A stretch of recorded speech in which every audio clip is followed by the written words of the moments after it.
5 ways to get more vitamin D.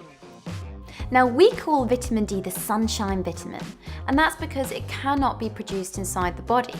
This requires sunlight to interact on the skin, and then underneath the skin, it interacts with calcium and phosphorus, and that in turn will help you maintain healthy muscles, healthy bones, and of course, healthy teeth.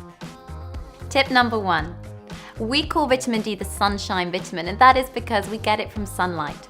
A lot of us are very overly cautious now with SPF, which for right reasons too. That's because sunscreen can also block the rays we need to produce the vitamin D. So there's a good balance that's needed here. Be careful, but also try and make the most of being out and about as much as physically possible. Get outside the office on your lunch break, take a walk, and try and maximize the exposure you can get while being safe at the same time.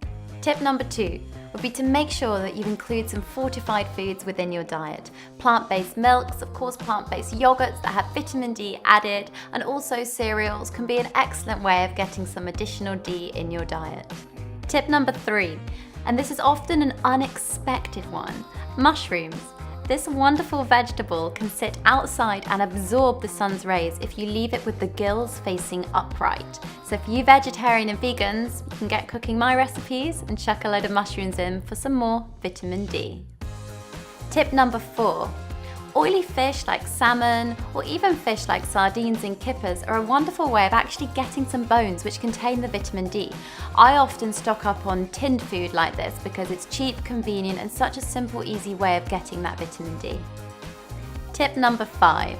Now, the NHS does say we should all be supplementing with vitamin D in the autumn and winter months, only around 10 micrograms. So it might not seem a lot, but it definitely has a huge impact.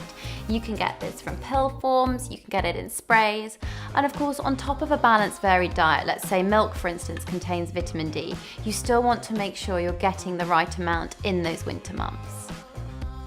Thank you so much for listening to my 5 top tips to get vitamin D. If there's anything else that you guys want me to teach you when it comes to nutrition and health, please just drop a comment below. And of course, if you like my videos, please do hit subscribe.